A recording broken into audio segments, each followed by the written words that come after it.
Dangerous Assignment, transcribed starring Brian Donlevy as Steve Mitchell.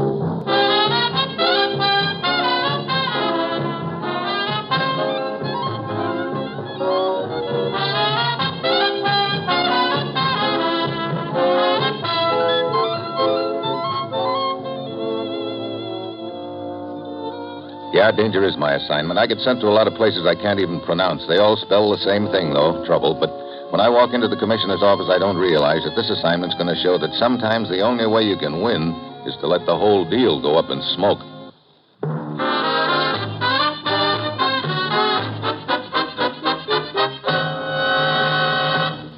Morning, Commissioner. You sent for me? Steve, do you know anything about High-Lie? Handball game Latin style, isn't it? Fast and furious and pretty rugged. Especially if you get conked with a ball. It'll kill you. Well, here's hoping you don't get conked, because you're going to attend the High-Lie games at one of the arenas in Havana tonight.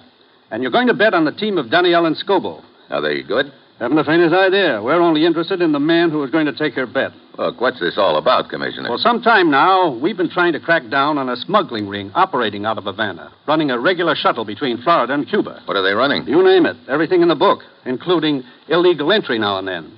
We finally got a lead on the organization, Steve, from someone working on the inside. That the boy I'm to contact? The one who's going to take my bet? Right. He'll be up to Fronton Palace, window 3. You place your bet, and when you open your wallet, let him have a glance at your credentials. He'll take it from there. Get whatever information you can from him. Track down that organization and smash it. Well, that's it, Steve. You've got your assignment. Good luck.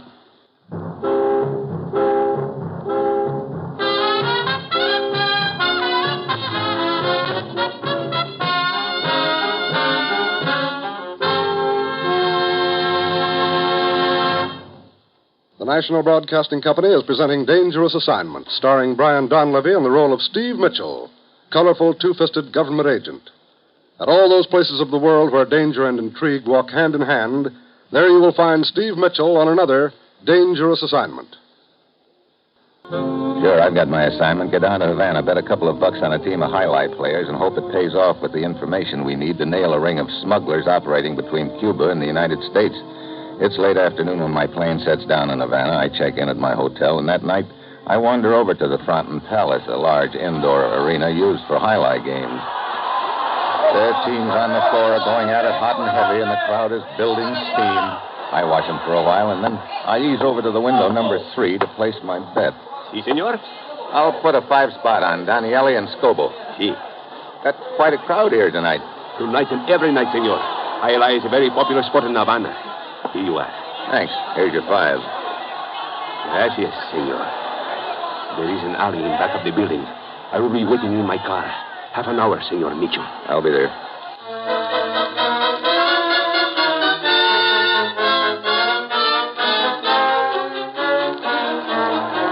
I get back to my seat and watch the players until the half hour is up.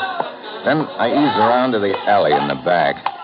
Spot the ticket seller sitting in a parked car close by. He doesn't answer when I come up. I reach in and he topples over on the steering wheel.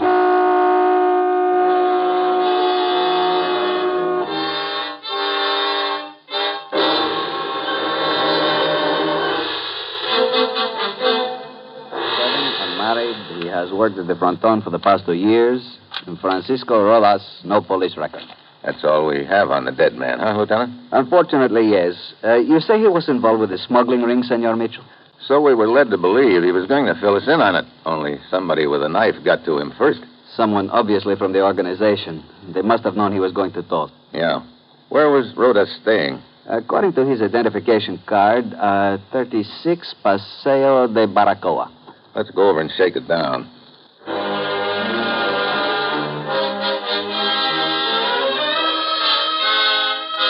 The police lieutenant and I hustle over to the dead man's apartment, spend a good part of the night giving it a going over. Nothing. The next morning, he isn't alone when I walk into his office. This is Jose Diego, a dock worker. Yes, senor. Hi. There was a story in the morning's paper of the murder back at the Fronton last night, Senor Mitchell. Jose read about it and came straight to police headquarters. Oh? Jose, tell Senor Mitchell what you have just told me. Si. Last night, senor, I was at the Fronton to the games, you know. A little after 10 o'clock, I left the arena. I had promised my wife I would be home early. Go on. As I walked past the alley entrance in back of the building, a man come running out. We collided. He continued to run, but as he passed under the street light, I see his face. You recognized him? Si. It was Senor Carmody. Carmody? An American. He has lived in Havana a good many years. Myself, I have never met him, but I have seen him many times, senor. He's well known here. Shall we say, a sportsman, Senor Mitchell. He has a fondness for high-speed automobiles and motorboats. Oh? Also, he owns an airplane and a yacht. Does he? Well, that sounds very interesting, Lieutenant.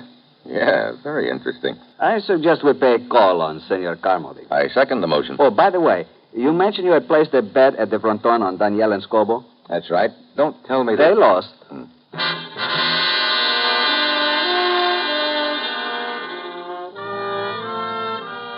Carmody's place is a low, rambling ranch house at the edge of town. He greets us at the door wearing a black silk dressing gown and a white muffler. He's carrying a tall glass of tomato juice and an obvious hangover. We follow him inside. Well, I'd like to have you meet an old friend, Ralph Pawson. Morning, gentlemen. Mr. Mitchell, Lieutenant Moreno. Lieutenant? Police Department. Oh. Don't ask me what this is all about, Ralph. I wouldn't know. Sit down, gents. Thank you. And let's get on with it. My mood is not getting any better. I'd just like to ask you a few questions, Carmody. Sure. Where were you last night? Last night? Brother, a lot of places, Mitchell. So they tell me. Go anywhere near the Fronton Palace, say around 10 o'clock? Fronton? No, I don't think so. Look, what's this all about? Murder. Murder? A man named Francisco Rodas was murdered in the alley behind the building a few minutes after 10 o'clock. Hey, there was something about that in the morning paper. Say, what's this got to do with me? Someone saw you running out of that alley shortly after the crime was committed. What? Now, see here, Mitchell. Are you accusing I him? just want to know what Carmody was doing there. He was with me. We had dinner at the yacht club. Yeah, that's right. Fill in the time. Well, we met at the club around 7. You can check with the waiters. They'll tell you. What time did you leave? Oh, around 10:30. Can I check that with the waiters, too? Well, Pawson? Look, Wait a minute, Ralph. No need to stick your neck out on my account. What he says is true, Mitchell. We had dinner together at the club, but I left early. How early? A little before 9:30. Ralph had a phone call to make. I remember that much. Not too much more, I'm afraid. Have a rough night? Yeah. While I was waiting for Ralph, I spotted some friends at the bar. I went over, had another couple of drinks, and the next thing I knew, I was outside. Go on. Well, there's not much more to tell. I remember walking down the street, the Avenida Ruiz. It's all sort of vague after that. I finally got home around here about midnight. Hey, this dead man, what was his name? Rodas. Francisco Rodas. Never heard of him. What'd he do? He was employed at the fronton, senor. Still doesn't register, Lieutenant. Perhaps it will, senor, after you have taken a ride with us to police headquarters. Come along.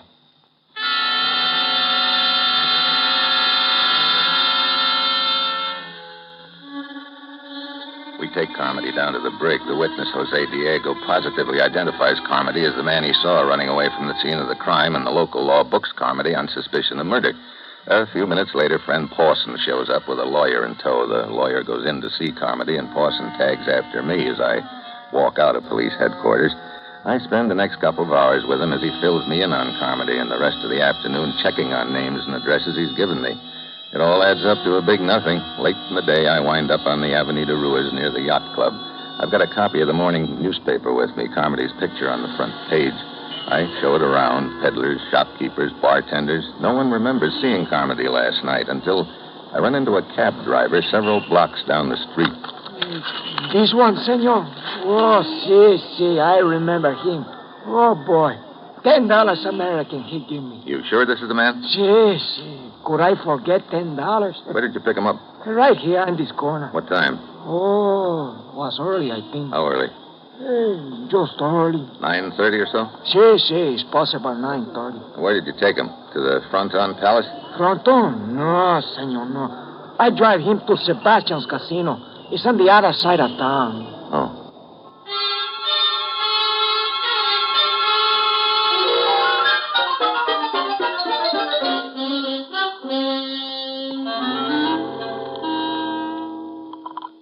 Lieutenant Moreno speaking. Steve Mitchell, Lieutenant. I'm calling from Sebastian's casino. See? Looks like maybe Carmody isn't our boy after all. What? Half a dozen employees of the casino remember seeing him here last night, including a couple of house cops who bounced him out of the joint for creating a disturbance. What time was he there, senor? He arrived a few minutes before 10, was given the bum's rush a half hour later. Which means he could not have been in the alley back of the fronton at the time of the murder. Right. Looks like we'll have to start all over, Lieutenant. You can start chewing your fingernails. I'll be over to join you.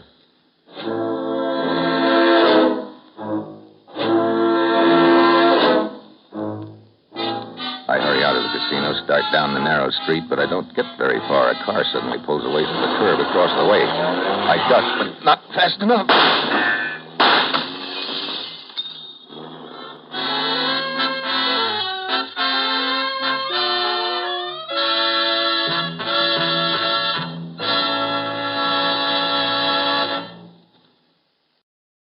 Now back to Dangerous Assignment and Brian Donlevy as Steve Mitchell.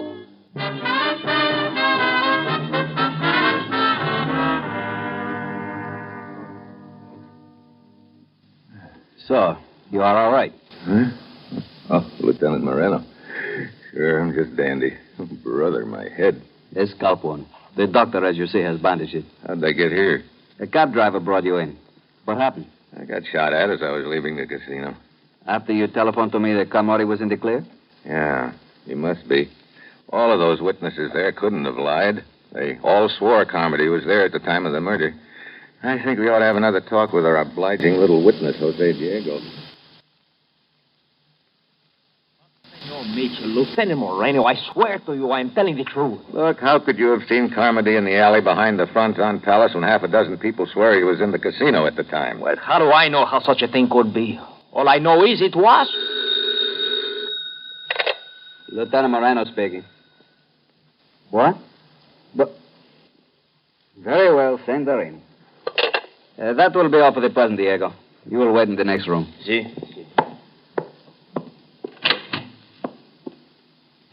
What now? An American woman, a Senora Henderson, insists on seeing me. She says it has to do with the matter we are investigating. Oh? Come in. Lieutenant Moreno? Yes? May I present Senor Mitchell? How do you do? Mrs. Henderson? What can I do for you, Senora? I'll be brief. My name is Barbara Henderson. I'm from Miami. I arrived here in Havana 2 weeks ago looking for my husband. Oh? You see, he left me during the war. His name was Jim Henderson. We were married in Baltimore in January of 1944. I see. And you have reason to believe your husband is now here in Havana? Yesterday, I found out without a doubt that he's here. Look, Mrs. Henderson, this is all very interesting, but I don't quite see what it has to do with the case we're investigating right now. Just this. See this picture in the newspaper? The man you're holding here is a suspect? Sure. His name is Carmody. No, you're wrong, Mr. Mitchell. That's my husband, Jim Henderson.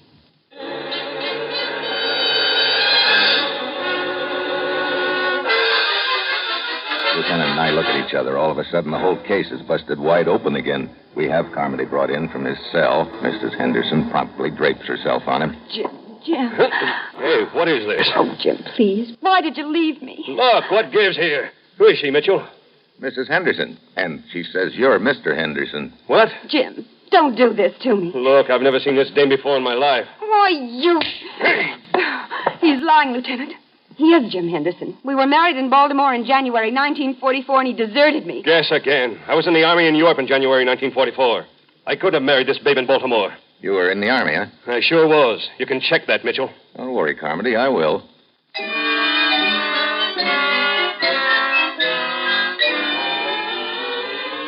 Mrs. Henderson gives us the name of her hotel and leaves. We send Carmody back to his cell, and I get off a cable to Washington about him. Then we send for Pawson, who promptly swears he was with Carmody in Europe during 1944.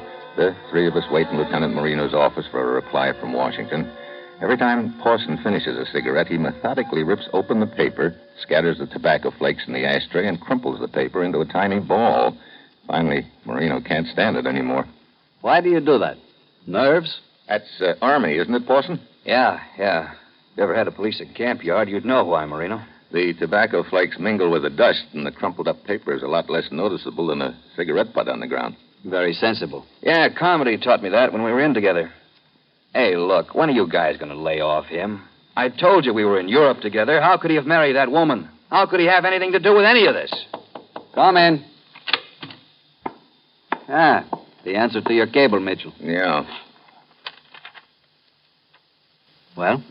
Carmody was in Europe in January of 1944. Yeah, now are you satisfied? Yeah. Look, it's pretty obvious to me that this guy Henderson is the one you really want. Looks that way. Come on, Lieutenant. Let's check with Mrs. Henderson again, see if she can give us any further information on her husband.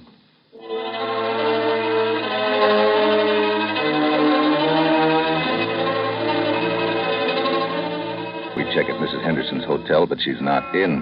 The clerk expects her back momentarily, so we decide to wait in her room. A very mystifying case, Mitchell. Yeah. Either there is a guy named Henderson, and he's our man, or... Or what? I don't know.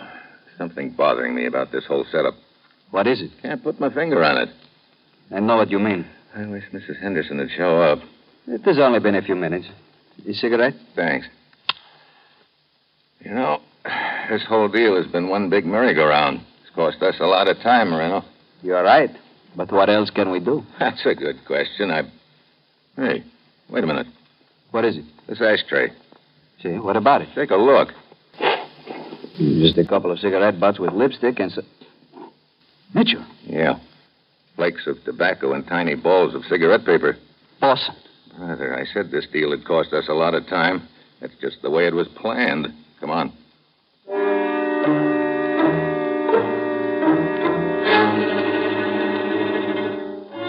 We head for Parsons' apartment. He's not there. We do a fast checkup on him and uncover a couple of very interesting facts, one of which sends us hightailing down to the waterfront. This is the place, Mitchell. Yeah. Parsons' lawyer said he owned that little cluster of fishing boats out there at the pier. Five will get you 10 that he's on one of them right now, getting ready to shove off. You take one side, I will take the other. We split up. I work my way along the row of boats. They're all dark except for small deck lights. Then suddenly I spot somebody climbing aboard one of them. It's Mrs. Henderson. I slip aboard and grab her. Mitchell! But just then something hard connects with the back of my head. I go to my knees. Sorry, Mitchell. I've been standing out here on deck in the dark for several minutes waiting for Barbara. You know, Parson, you're giving this head of mine a pretty rough go. First you crease it with a slug, then you massage it with a gun butt. Like I say, I'm sorry. All right, lean against the rail. You'll be okay. Yeah, thanks. I guess I will. You've been leading Moreno and me a merry chase in the deal. First you hire Jose Diego to swear that he saw Carmody near the scene of Rhoda's murder. We find out that he couldn't have been. Then you hire your pal Barbara here to pose as Mrs. Henderson with a phony story about her husband. Sounds to me like you've been working for time. Right. 48 hours of it, to be exact. It's taken me that long to convert my Havana holdings to cash. Sure, I could have taken a powder right after I killed Rhodas, but I had to leave broke. This way, I'm carrying about $100,000 with me. Heading the smuggling ring must have been profitable. Oh, yes. You see, Mitchell, if I hadn't given you a bum steer right off the bat, you'd have probably concentrated more on the victim's background. You'd have discovered he used to work for me in the fishing fleet here. It probably would have gotten you interested in me right off the bat. I had to stall that off until I got my money. Ah, you did a pretty neat job of it, too. If it hadn't been for those crumpled cigarette papers in Barbara's room, I might never have tumbled. Oh, so that was it, huh? Oh, very careless of me. What are you waiting for, Parson? Kill him. Not here. It's too noisy. You're coming out with us on the boat, Mitchell. Oh, bully for me. Okay, let's get started. Hardly. I doubt if you came down here alone, Mitchell. Your friend Marino must be around. If we start the boat now, he'll flash a warning to the harbor patrol. So we'll just stand here in the dark, nice and quiet, until he comes along. And we'll take care of him first. Really, senor? What? Watch out, Marino. I've got him. Oh!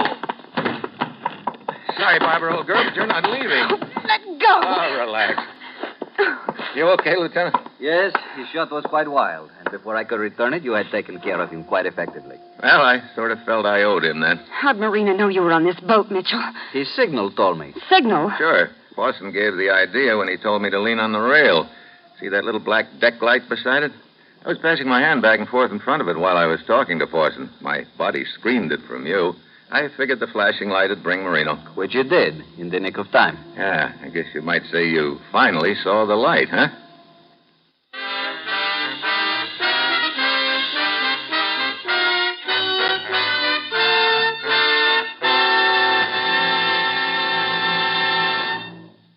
Our star, Brian Donlevy, will return in just a moment. Next week, Turkey. I nominate myself for a slab in the morgue. And that will be Steve Mitchell's dangerous assignment next week.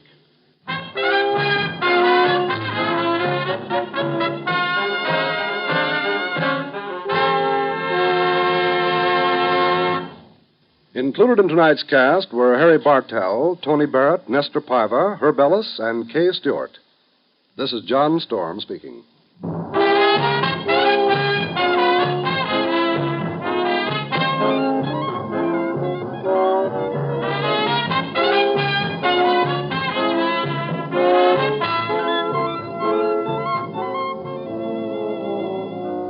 Dangerous Assignment, starring Brian Donlevy in the role of Steve Mitchell, with Herb Butterfield as the commissioner, is written by Bob Reif and Adrian Jandot and is produced and directed by Bill Karn. Be with us again next week at this same time when Brian Donlevy, starring in the role of Steve Mitchell, will embark on another transcribed Dangerous Assignment.